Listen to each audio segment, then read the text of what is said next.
Boa tarde. O prefeito Arthur Virgílio Neto recebe nesta sexta-feira a deputada federal Josi Halsemann, do PCL, líder do governo no Congresso Nacional. Ela deve falar sobre a defesa do governo sobre a reforma da Previdência. Vocês preferem? Então não percam tanto se vocês quiserem aqui ou se vocês quiserem lá. Deputada, a sugestão...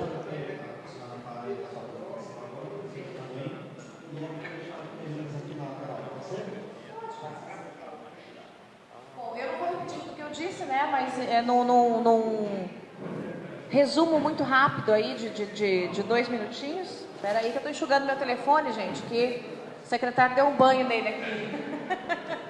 Olha lá, secretário, que eu mando a conta, hein, rapaz? Posso sim. Pediram para eu ficar em pé, então eu fico. Eu estou aqui numa missão pelo Instituto Brasil 200, que eu tenho a honra de presidir, também como líder do governo do Congresso Nacional. As coisas, obviamente, são indissociáveis. Nesta caravana da independência pela nova Previdência. Estou rodando o Brasil, chegou a vez aqui de Manaus, do estado do Amazonas, e o objetivo é buscar apoio pela Previdência. Apoio de quem? De todo mundo. Situação, os independentes, oposição, não me interessa, o que eu quero é o voto. Então, eu tenho brincado que eu virei pedinte. Eu peço até para os governadores da oposição e para os prefeitos da oposição a ajuda em suas bases. A gente vai conseguir aprovar essa proposta, né, com o apoio de todos. E esse movimento tem que ser de fora para dentro, quer dizer, da política para o povo, mas muito mais intenso, né, aliás, de dentro para fora, da política para o povo, mas muito mais intenso de fora para dentro, que é justamente a população dizendo para o seu parlamentar: eu espero que você faça o correto, eu espero que você vote com o Brasil. E nisso, gente, todos os atores políticos, partidários ou não, são importantes. Então, os líderes comunitários, os empresários que têm uma capacidade de mobilização, os prefeitos, os governadores, os senadores, os deputados estaduais, deputados federais e também vereadores, todos. Então, eu saí agora do Palácio do Governo, estou aqui com o Arthur Virgílio, o nosso grande amigo, um homem que fez aí uma carreira extraordinária, né, tem um trabalho extraordinário na área política e que é um defensor das reformas, não só da Previdência, mas de outras tantas para alavancar, de fato, a economia do nosso país. Então, eu vim em missão de paz e vim para pedir ajuda de todos, né, e apresentar também aqui, né, os nossos cabeças do Brasil 200, que vão continuar esse trabalho de mobilização aqui na região. Nós estamos formando esses grupos no país inteiro, e eu abro a região norte, obviamente, aqui pelo estado do Amazonas, aqui por Manaus. Depois eu sigo para Pará e outros estados da região norte. Já fiz um pedaço do Nordeste, já fiz um pedaço do Centro-Oeste. Depois volto para o Nordeste, porque é grande, né? E eu estou, obviamente, usando os meus finais de semana para isso. De segunda a sexta, estou dedicada, né, em Brasília, brigando por tudo que o país precisa. E nos finais de semana, eu estou nessa caravana da independência. Então, o resumo é isso. Muito obrigada. Eu vou passar para o prefeito, e aí vocês podem perguntar, a gente fica aqui para ter uma imagem melhor para vocês, tá? Muito bem. Bom, pessoal, eu vou dar um dado bem simples. Primeiro, registrar que estou recebendo uma querida amiga, a nova secretária Rosa, a mulher mais votada na toda a história do Brasil, desde a Câmara dos Deputados e a Câmara dos Deputados, e alguém bem intencionado, que já pagou seus preços por ser completamente bem intencionado. Mas feita essa apresentação, a Joyce, que é líder do governo do Congresso, tem uma missão de articulação muito grande. Ela está fazendo muito bem, articulando no Congresso e saindo do Congresso para articular a sociedade. E é o que nós estamos fazendo neste momento. Eu sou completamente a favor da reforma da Previdência desde o primeiro governo do presidente Fernando Henrique Cardoso. Por pouco não a aprovamos. Se a tivéssemos aprovado, e não aprovamos por um voto equivocado do ministro Antônio Candir, se a tivéssemos aprovado, o Brasil hoje seria um Chile, seria desenvolvido como o Chile é hoje, só que com a dimensão do Brasil, seria um super Chile, digamos assim. não seríamos algo parecido com essa situação periclitante a que estão expostas as contas públicas brasileiras. Eu vou dar um dado, vou dar um número. Quando nós começamos a nos preocupar para valer com o déficit da Previdência, ele estava em torno de 2 bilhões e 500 milhões de reais apenas. Era muito, a ponto de ter virado uma decisão do presidente Fernando Henrique de realizar a reforma da Previdência.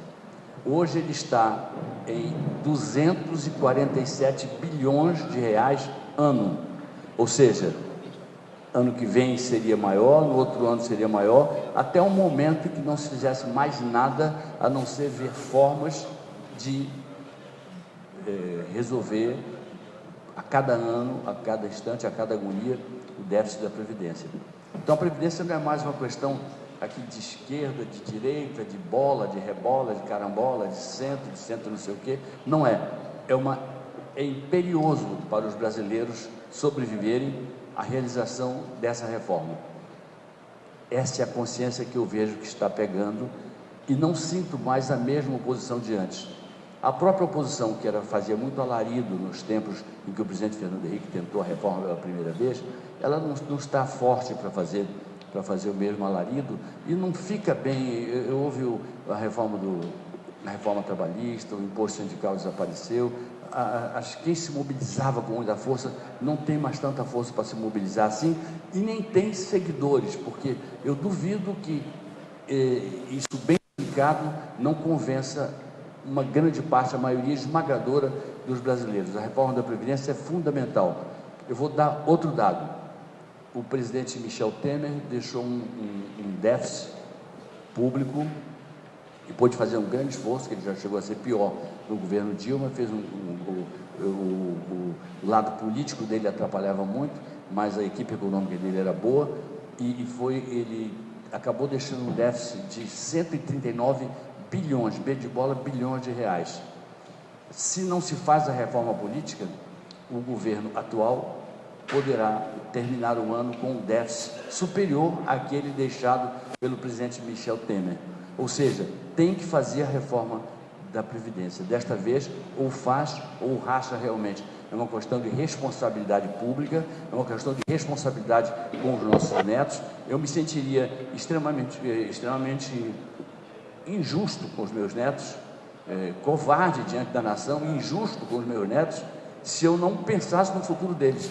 Se a gente pensa em fazer uma poupança para o seu filho, para o seu neto, se você pensa em ajudá-los a concluir seus estudos e faz uma poupança familiar para que ele conclua seus estudos, enfim, quem sabe, se for possível, até fora, se não for possível, aqui dentro mesmo, se você pensa nesse tipo de poupança, vamos pensar numa poupança maior, aquela que vai dar a eles um país desenvolvido, aquela que vai dar a eles um país capaz de realmente reproduzir riqueza, de ao mesmo tempo distribuir riquezas, aumentar os recursos para reformas sociais, aumentar os recursos para a educação, para a saúde, porque não temos 3 escolhas.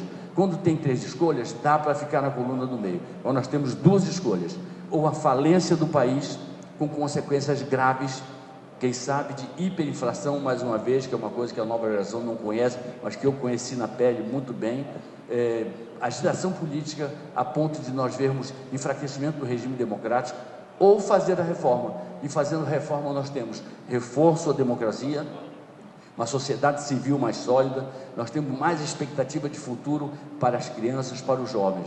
Então não tem 3 hipóteses, tem 2. Das 2 hipóteses, a ruína ou a prosperidade que com o tempo a reforma da Previdência trará, eu fico com a segunda hipótese, com toda clareza. E no mais é declarar a minha alegria de ter recebido a comitiva da deputada Joyce Hausmann. Eu e minha esposa ficamos muito felizes com isso. Ela é a sua admiradora, eu sou o seu admirador também, desde quando você era jornalista, enfim, e nós sentimos que, por outro lado, deve ser muito prestigiada essa sua ação de ir à sociedade.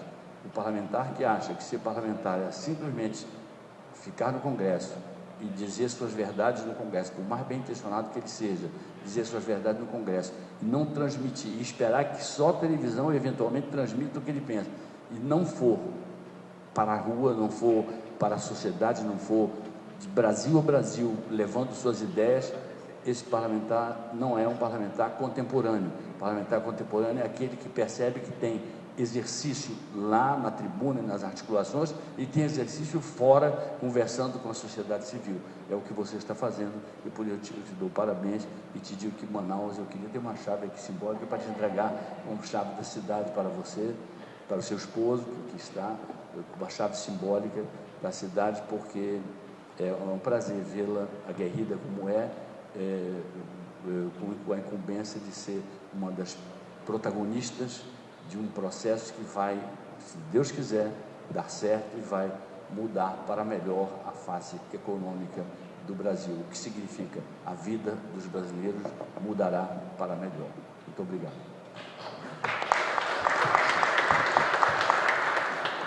Vocês querem fazer aqui as imagens com a bandeira ao fundo? Fica melhor, né? Que daí vocês perguntam o que quiserem, pode ser?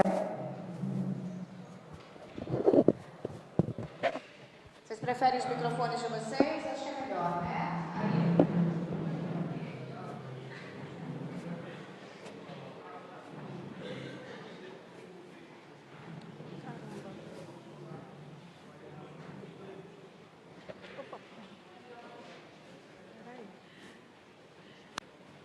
Tá ok com todo mundo de imagem? Vocês preferem com ou sem esse microfone? Porque pode ser que dê eco no microfone de vocês, não? Melhor sem, né? Melhor sem, né? Então vamos ajudar a imprensa aqui. Deputada, qual é o principal? Um de cada vez, vamos lá. Os Cinegra estão ok? Deixa eu ver se as imagens estão ok. Olha lá. Vamos ajudar o Cinegra aí, que senão ele sofre depois na edição. Vamos. Deixa só ele botar a câmera ali. Vamos lá, a gente já vai. Tô tranquilo aqui. Vamos dar uma ajudadinha, né? Já não. Vou entrar direto. Tudo bem, pessoal? Ok? Ok, vamos lá. Assiste, o que a senhora está fazendo aqui em Manaus? O que a senhora conversou com o prefeito Arthur Virgílio? Bom, eu tenho uma agenda que é pela Caravana da Independência, pela nova Previdência, como presidente do Instituto Brasil 200 e, obviamente, também como parlamentar, que deve fechar até o final de junho já 20 estados brasileiros. O estado do Amazonas é o primeiro estado da região norte, então eu venho aqui para conversar com o prefeito, com o governador, já conversei com ele, com os deputados, senadores, vereadores, enfim, todos os entes ligados à política partidária, mas também há aqueles que são influenciadores, não estão ligados a partido nenhum, mas que são fundamentais nessa grande mobilização pelo Brasil, para que nós possamos, de fato, aprovar a nova Previdência com muita tranquilidade. A gente tem que vencer uma guerra que é a guerra da comunicação. Há muita desinformação em todos os cantos. Há muita gente literalmente mentindo em relação ao texto da nova Previdência, dizendo que ela castiga os mais pobres, uma bobajada sem tamanho. Então, o que cabe a nós, como representantes políticos e como representantes da sociedade, é chegar aonde as pessoas estão para falar a verdade e para pedir ajuda e essa mobilização. Eu sei que o prefeito Arthur Virgílio é de fato um reformista, é a favor dessa e de outras tantas reformas, nos recebeu muito bem aqui, assim como o governador, e eu conto com a força, com a credibilidade, com a experiência dele aqui em Manaus, para que ele possa nos ajudar. Aliás, não só em Manaus, porque a força dele não se limita a Manaus, ele é conhecido nacionalmente, então eu sei que uma ligação dele, eu sei que o apoio dele faz muita diferença, então eu vim aqui pedir ajuda a todos aqueles que, de fato, podem nos ajudar pela aprovação dessa Previdência. Por quê? Porque o Brasil precisa, porque os estados, sobretudo, precisam. Os estados precisam. Se não houver, de fato, uma mobilização nacional, e se a gente perder a guerra da comunicação, o Brasil perde, e perde, minha gente. Assim, eu diria para vocês de uma forma irremediável. Deputada, qual é o principal apelo nesse momento? Olha, o Congresso é absolutamente soberano. O Congresso Nacional é soberano, o governo mandou um texto, agora o Congresso vai aprovar o texto que achar melhor. O que eu tenho pedido, até pedindo a sensibilidade dos parlamentares, que nós possamos manter a espinha dorsal de 1 trilhão de economia. Hoje nós temos 1,16 tri de estimativa de economia. Então, vamos manter 1 trilhão e ali a gente já tem uma margem para mexer no texto. Não é segredo para ninguém que BPC e Rural foram os pontos que mais deixaram as bancadas do Norte e do Nordeste um pouco receosas em relação à nova Previdência. O Congresso é soberano, se querem mexer, e já há uma assinatura de todos os líderes para que mexa nesses pontos, então que se mexa nesses pontos. Mas acho importante que a gente pare por aí. Mas, de novo, aqui é uma parlamentar falando, a líder falando. Os parlamentares são independentes, mas nós temos um prejuízo na economia, e aí o prejuízo é para o país. Deputado prefeito Arthur é favorável à reforma da Previdência desde quando o déficit era 1% do que é hoje, 2 bilhões? 2 milhões e meio de reais. 4% do que é hoje. A senhora conversou com o governador Wilson Lima, ele é a favor ou contra? É a favor, sim. Ele me apresentou a situação do Estado. Eu também apresentei para ele os números de economia que o Estado teria com a aprovação da nova Previdência, e ele me disse que vai ajudar a trabalhar com a bancada federal aqui, até mesmo com aqueles nomes que estão na oposição. E eu tenho dito o seguinte, não tem problema o pessoal fazer o papel da oposição. Vai, faz barulho, vai na tribuna, briga, mas na hora de votar, vote a favor do Brasil. Deputada, a senhora está falando em economia, mas entre tantas propostas e tantos dentro da reforma da Previdência, o que seria imexível hoje para o governo? O 1 trilhão. Pode mexer no que quiser, mas tem que manter a espinha dorsal do 1 trilhão. Por quê? Porque se a gente enfraquecer a economia, a gente enfraquece também o segundo passo, que é a capitalização. E aí, minha gente, nós vamos resolver um problema para este governo, porque, como disse o nosso prefeito aqui, a reforma vai passar, a nova Previdência vai passar, mas se ela passar desidratada, a gente resolve o problema imediato, ou no máximo um problema para 2 governos. E aí o abacaxi volta de novo. Não é isso que nós queremos dar tranquilidade para o país por pelo menos 2 décadas. Então é isso que a gente tem que entender. A gente vai fazer todo esse trabalho para ter um Frankenstein aprovado? Eu acho que isso não é, de fato, a intenção de ninguém, nem mesmo da oposição, porque tenho conversado com governadores e prefeitos da oposição e eles têm me levantado a bandeira branca e dito o seguinte, socorro, a gente precisa de ajuda, porque senão o Estado quebra, os municípios quebram. Então, eu acho que a gente separando as cores partidárias, as questões ideológicas, o tema Previdência é o único, viu, prefeito, que pode unir situação, oposição, independente, muito pelo contrário, que pode reunir todos nós, porque, de fato, é um tema nacional, não é uma proposta de governo, é uma proposta de Brasil. O próprio prefeito citou aqui a época de FHC, quando por um voto não se passou a reforma naquele momento. Então, veja quanto tempo, gente, a gente está patinando nesse mesmo assunto. A gente vai continuar patinando? Não dá. Chega, já deu, já discutimos bastante. A gente começou aí numa proporção de 20% a 25% da população entendendo que era preciso a aprovação de uma reforma. Agora já estamos em 65% da população. Eu acho que com a ajuda de prefeitos, governadores, ajuda do Arthur, ajuda dos parlamentares locais, não estou falando só da Câmara, não, os locais que falam com suas bases, nós vamos conseguir chegar aí a 75% de aprovação e aí a coisa fica muito mais fácil. Essa sua vinda aqui é uma nova forma de fazer política, deputada? Essa sua vinda aqui aos Estados? Olha, nova forma do governo fazer política? Eu aprendi muito rápido, eu digo para você que em 48 horas, que só tem uma forma de fazer política, é o jeito certo. O outro jeito não é política. Deram o nome de política para uma coisa que não era política. Então ficou essa coisa, nova política, velha política, política branquinha, política sujinha. Política só se faz do jeito sério, correto, olho no olho, falando a verdade. O resto não é política. Deram um nome para malandragem, que a gente não deve nomear malandragem com política. Então esse é o jeito meu de fazer política, é um jeito de quem quer fazer política decente, e o Arthur também aqui conhece muito bem, aliás, é professor nisso, e a gente tem que entender, a gente dá o nome às coisas que as coisas têm. Política só se faz de um jeito sério, decente, legal e moral, só. De outro jeito, não é política não, é qualquer outra coisa. A senhora disse que a aprovação precisa acontecer para não deixar os estados mais prejudicados. Com toda certeza, gente, porque começa a quebradeira pelos estados. Alguns, aliás, já estão quebrados, E aqui a gente não vai fazer, não é prerrogativa de Nordeste, por exemplo, ou um ou outro estado do Norte. Olha a situação do Rio Grande do Sul, olha a situação de Minas Gerais. É Brasil, é Rio de Janeiro, é Brasil todo. Mesmo São Paulo, que é essa potência, vocês acham que aguenta, quanto tempo São Paulo aguenta sem a nova Previdência? Não aguenta, gente.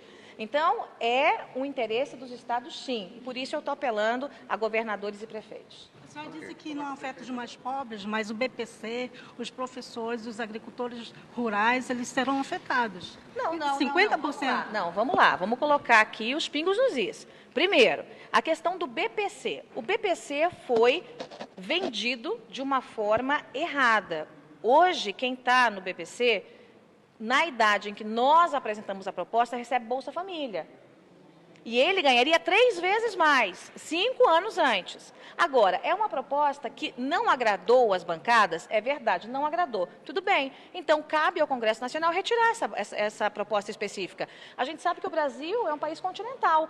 Óbvio que o agricultor que está debaixo de sol, no norte e no nordeste, acordando 4 horas da manhã para tirar lá o leite da vaca, para plantar, para colher, faça sol, faça chuva, dia de Natal, aniversário do filho, ele tem um desgaste muito maior do que, por exemplo, o agricultor que está lá na sua chacrinha, né, naquela vida mais bucólica. Então, são situações diferentes e a gente tem que ter um remédio para cada situação diferente. Se o BPC e o rural, de fato, incomodam as bancadas como tem aparentado, a gente trabalha para mexer nisso dentro da Câmara dos Deputados. Em relação aos professores, olha, gente, eu sei que há casos específicos aqui ou acolá, mas vamos combinar que a gente tem uma produção intelectual desses educadores, que é uma judiação tirá-los dessa produção intelectual. Eu sou a favor, sim, da proposta para os professores. Nós não podemos tratar aqui, gente, a Previdência como questões corporativistas, porque senão vai vir o grupo de professor,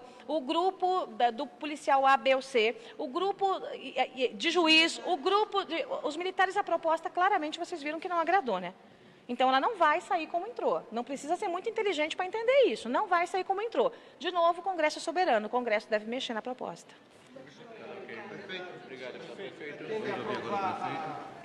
Última aqui para vocês ouvirem o prefeito. Olha, eu estou lutando para que seja até o final desse primeiro semestre, né? Tem gente que acha que eu sou muito, muito otimista, né? Mas eu estou lutando para isso. Ainda há tempo regimental para que nós consigamos aprovar no final do primeiro semestre. Se a gente não conseguir, paciência, tem o próximo semestre aí pela frente, mas eu não desisto até que haja um único fiapo de fôlego. Enquanto puder, enquanto houver possibilidade, eu vou lutar para que haja aprovação, pelo menos na Câmara dos Deputados, no final do primeiro semestre. Prefeito. Como é que é? Olha, gente, a Zona Franca de Manaus, eu conversei com o governador em relação a isso, conversei também aqui com o prefeito, tá? E vamos abrir um canal de diálogo e negociação. Lembre-se que eu sou parlamentar e líder do governo, eu não sou presidente da República, né? Mas eu vou levar, aliás, estou levando petições aqui em relação à festa de Parintins também, né? A festa do boi aqui, que o governador me entregou em mãos. Vamos tratar da questão da Zona Franca de Manaus. É uma questão muito diferente, a gente não pode tratar os estados brasileiros da mesma forma. De novo, o Brasil é continental, a gente tem vários países dentro de um único país.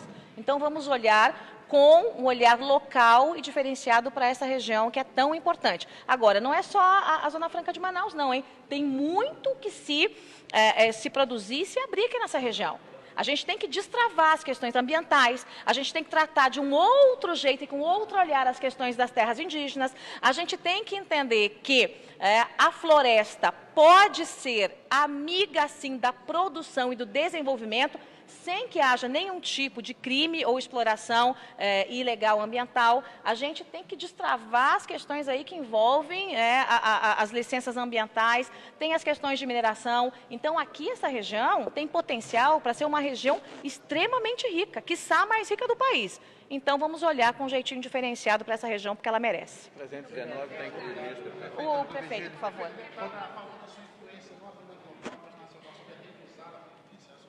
Não, sem dúvida. Eu era líder do governo no Congresso, igualmente a deputada Joyce Hasselmann, que faz muito bem em ser uma grande deputada dentro do parlamento e também uma grande deputada militando fora do parlamento, dialogando com a sociedade civil, isso é muito importante. E na época nós lidávamos já apavorados, porque sabíamos que era crescente, com um déficit de 2 bilhões e 500 milhões de reais. Hoje, o déficit está mais ou menos em torno de 247 bilhões de reais. Ou seja, de 2 bilhões e meio, que já assustavam, que a gente sabia que ia crescer, para 247 bilhões, significa dizer que daqui a pouco o Brasil é asfixiado. Então, não se trata de opinião do partido A, do partido C, do partido D, que é uma questão de nós sermos ou não sermos corretos e condescendentes com o futuro dos nossos filhos e netos. Eu tenho netos, tenho filhos, mas tenho sobretudo netos. Ou seja, eu não gostaria de fazer parte daquela geração que pôde fazer a reforma da Previdência e modernizar o país, contemporaneizar o país, preparar o país para ser um país efetivamente desenvolvido e próspero e não fazer isso. Eu me sentiria muito mal. Então, o meu apoio, é claro, é total às mudanças que o Congresso vai fazer, para responder a você, as mudanças que o Congresso vai fazer, mas é fundamental se preservar a espinha dorsal da reforma. A reforma é essencial. Outras deverão vir depois. Agora, vou dar um dado também. O presidente Temer deixou um déficit de 139 bilhões de reais, menor que o da presidente Dilma, graças à equipe econômica que ele tinha. Ele era atrapalhado na parte política, mas na parte econômica a coisa não andou tão ruim por ali. Só não foi melhor porque a parte política atrapalhava. Arrisca o presidente Bolsonaro ter um déficit acima dos 139 bilhões de Temer se a reforma não for feita. Então, o que significa a reforma se ela não for feita?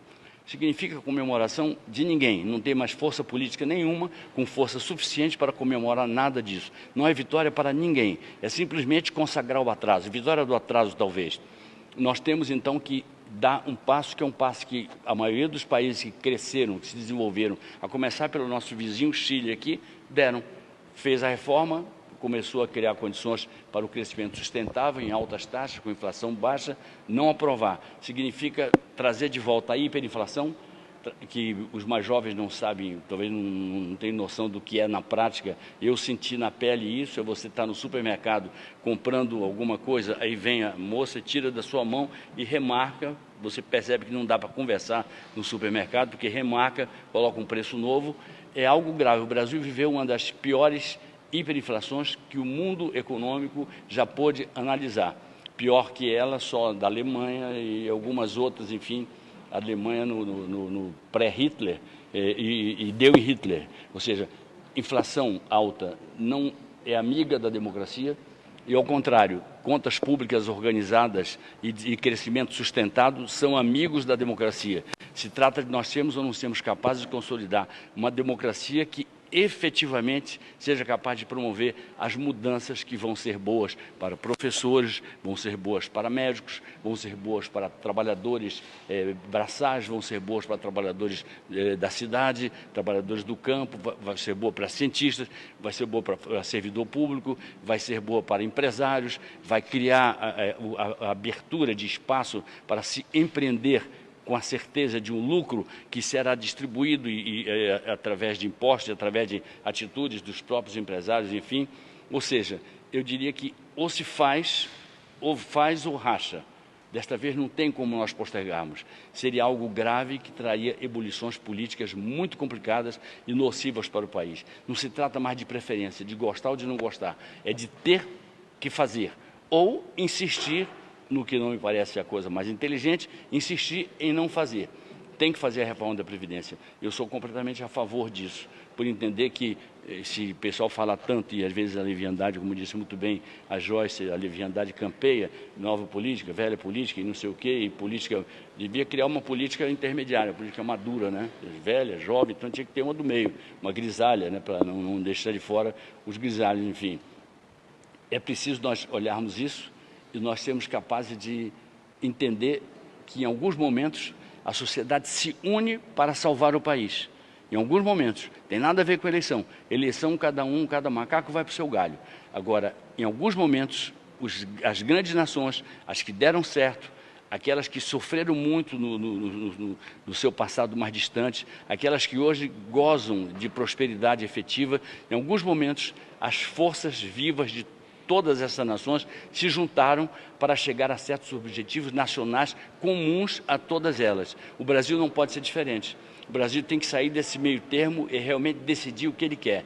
O atraso, a hiperinflação, o desgaste para a democracia, a anarquia, ou o Brasil quer prosseguir com a inflação baixa e aumentar a sua taxa de crescimento, que há 20 anos ela vem rondando em torno de apenas 2%, que é insuficiente para criar bem-estar para os brasileiros. Vamos pensar em taxas mais altas, 4,5%, se nós fizermos a reforma da Previdência e outras mexidas estruturais que são essenciais para nós. Por isso eu saúdo e agradeço a deputada Joyce e agradeço a sua presença em Manaus, porque é de fato uma bela atitude. Percorreu o Brasil todo, falando com a sociedade civil e dizendo ao Brasil aquilo que o Brasil precisa ouvir. E o Brasil certamente vai saber ouvir e vai saber influenciar seus parlamentares, que também estão sendo bastante procurados para o diálogo aberto. Os parlamentares haverão também de entender, a partir do que entendem os que os elegeram, que essa reforma é capital. Essa reforma não é uma brincadeira, não é um piquenique, não é uma brincadeira, não é uma coisa que dá para deixar para lá, não é proposta de dia do homem que... do aviador, dia do astronauta, não é nada disso. É uma coisa extremamente séria e fundamental. Temos que saber aprovar a reforma da Previdência e salvar este país de viver momentos de caos. E momentos de caos não são bons para a democracia, que faz tão bem às pessoas mais jovens e que foi tão dura para pessoas maduras como eu.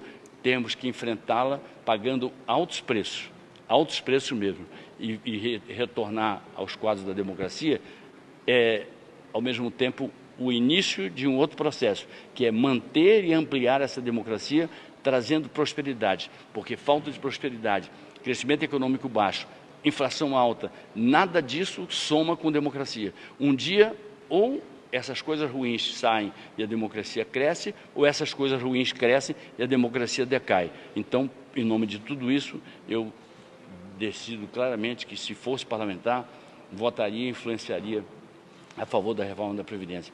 Como prefeito, farei todo o possível junto à nossa bancada, junto a companheiros outros de outros tempos, de outros estados, farei o possível que esteja ao meu alcance para nós podermos aprovar algo que, repito, e disse muito bem a deputada, não é do fulano nem do Beltrano, é do país. O país precisa disso, sem o que as nossas dificuldades só aumentarão, e elas já são suficientemente sofridas para nós permitirmos que elas aumentem por simples falta de coragem ou de compreensão de algo que não pertence ao presidente, não pertence ao Congresso, não pertence a mim, não pertence a Joyce, não pertence a vocês. Pertence ao conjunto de uma civilização que vai definir agora se vai para frente ou se vai para trás. Por mim, a civilização vai para frente. Um Brasil próspero, um Brasil que cresça e um Brasil que seja capaz de ser cada vez mais fortalecido na sua democracia, através da sua capacidade de se reformar, de se mudar, de se tornar contemporâneo dele próprio e, portanto, vamos a favor da reforma da Previdência com muita clareza e com muita definição. Obrigada, gente. A questão da BR-319, a senhora foi tocada antes? Peraí, ele perguntou primeiro aqui, peraí. A questão de Zona Franca, que a senhora falou agora há pouco, também remete a uma outra questão para o Estado do Amazonas, que, segundo todos nós, é primordial para o desenvolvimento. A questão da BR-319. A senhora, como líder do governo, tem alguma informação sobre isso? Não, o governador não falou comigo a respeito disso, mas nosso assunto foi Previdência e mais algumas questões locais. Eu deixei o meu telefone celular pessoal com o governador, nós abrimos um canal de comunicação, me coloquei 100% à disposição e ele me disse que fará um levantamento de tudo que realmente é necessário para o Estado e me levará em mãos em Brasília, para que a gente possa realmente abrir esse canal de comunicação como eu estou fazendo com outros estados, né? A minha intenção é, de fato, ajudar o país. A minha própria campanha, né, eu dizia que eu não seria deputada de uma região, mas a deputada do Brasil. E eu estou cumprindo aquilo que eu prometi, né? Então, está aberto. Eu tenho visto que há muitas obras paradas, não só aqui. E é um absurdo, porque tem obras, algumas BRs, que estão paradas há mais de 20 anos. Há mais de 20 anos. Eu não sei há quanto tempo a de vocês está parada. Mas tem, por exemplo, na Bahia, no Sergipe, 20 anos. Quer dizer, entra governo, sai governo. O que essa gente faz? Então, peraí, né? Alguma coisa está errada. Alguma coisa está errada. E muitas vezes é justamente a via do desenvolvimento de um estado todo. Então, eu estou levantando essas demandas nacionais para que a gente possa despachar com o ministro da Infraestrutura, com o ministro do Desenvolvimento Regional, porque esse tipo de investimento são questões que envolvem não só uma pasta, muitas vezes envolve 2, 3, até 4 pastas. Aprovar o quanto antes a reforma nas duas casas, né? A reforma da Previdência. Mas como é que estão os esforços, pelo menos no Senado? Tem um esforço concentrado para tramitação? Como é que está isso? No Senado foi criado ontem foi criado essa semana um comitê para acompanhar, um grupo para fazer o acompanhamento da tramitação da reforma na Câmara, justamente para que já se comece a discutir no Senado antes de chegar lá. Então, quando a gente aprovar na Câmara, já está discutido no Senado, eles já sabem de tudo que está acontecendo, e aí, ó, triplo mortal carpado e aprova e acabou. Deputada, deputada. No Senado, acho que a gente vai ter até um cenário um pouco menos complicado que na Câmara. Porque ao invés de 513 são 81 e a gente tem uma renovação muito grande, muita gente que já se engajou aí na aprovação da Previdência. Agora, como está de assunto, só um minutinho, é a respeito da Arena da Amazônia. Algum tempo atrás, a senhora disse que chamou a Arena de um elefante branco e que o Estado deveria privatizar, né? A senhora... Não, gente, eu vim falar aqui da Previdência, não vou cair em pegadinha, né? O que foi falado lá atrás ou não lá atrás, tal. Eu sou a favor de privatização de tudo, de qualquer coisa. Eu sou contra Estado ter banco, arena, isso e aquilo. Privatiza tudo, privatiza já. Sou 100% privatista, então meu foco é a Previdência.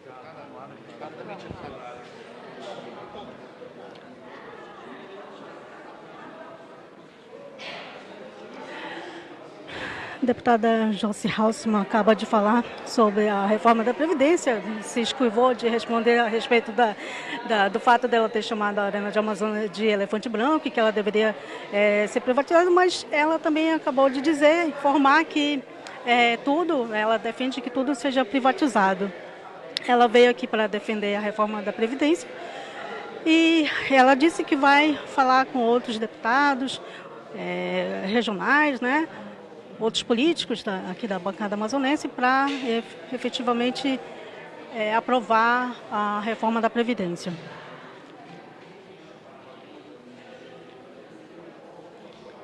Essa e outras informações você acompanha no site Amazonas Atual. Atual, 5 anos compartilhando a verdade.